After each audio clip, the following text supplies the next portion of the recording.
الفاظ کی کوئی قیمت نہیں ہوتی، لیکن بہت مہنگے پڑتے ہیں اگر غلط استعمال کیے جائیں۔ سب سے بڑا منافق، بدبودار اور قابل نفرت انسان وہ ہے جو آپ سے فائدہ بھی اٹھائے اور مطلب پورا ہونے کے بعد آپ کی مخالفت بھی کرے۔ بجلی اور روشنی کی رفتار کا اندازہ لگایا جا سکتا ہے، لیکن لوگوں کی مسکراہٹ کے پیچھے کتنی نفرت ہے، یہ کوئی اندازہ بھی نہیں لگا سکتا۔ کوئی بھی کسی کی ملکیت نہیں ہوتا،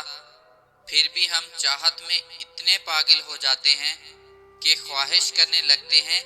کہ وہ صرف میرا ہو،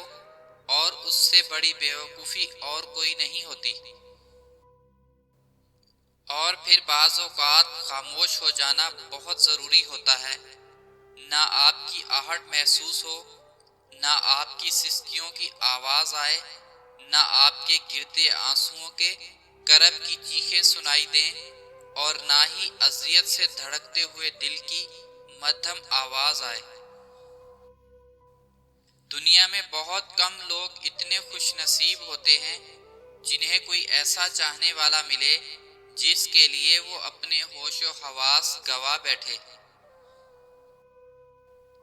کچھ لوگ گرے ہوئے پھولوں کو بھی اٹھا کر اپنے پاس رکھ لیتے ہیں، اور تحفظ چاہے پھولوں کو ملے یا انسانوں کو سنوار دیتا ہے۔ ہمیں کچھ لوگ ایسے ملتے ہیں جو ہمیں اپنا عادی بنا کر، اپنی موجودگی کا احساس دلا کر، ہمیں ہماری اہمیت بتا کر، پھر اچانک من بھر جانے پر ہمیں چھوڑ دیتے ہیں، اور وہ لمحہ اذیت سے بھرپور ہوتا ہے جب ہم خود کو بے بس اور لاچار محسوس کرتے ہیں، دھڑکنیں بکھر کے رہ جاتی ہیں، اور زندگی ہمیشہ کے لیے بوجھ لگنے لگتی ہے۔ دل جب ٹوٹتا ہے تو آواز نہیں آتی، بڑی ہی خاموشی کے ساتھ وہ ٹوٹ کے بکھر جاتا ہے، مگر اس کے ٹوٹے ہوئے ٹکڑے وہ پل پل اندر ہی اندر ہمیں کھا رہے ہوتے ہیں، اور ایک ایسا درد دے رہے ہوتے ہیں جو ناقابل برداشت ہوتا ہے، اور یہ تکلیف بڑی جان لیوا ہوتی ہے۔ ان عورتوں پر اپنا وقت ضائع نہ کر کے جو آپ کے میسج کا جواب نہیں دے رہی ہیں، آپ اپنی جذباتی صحت کی حفاظت کرتے ہیں۔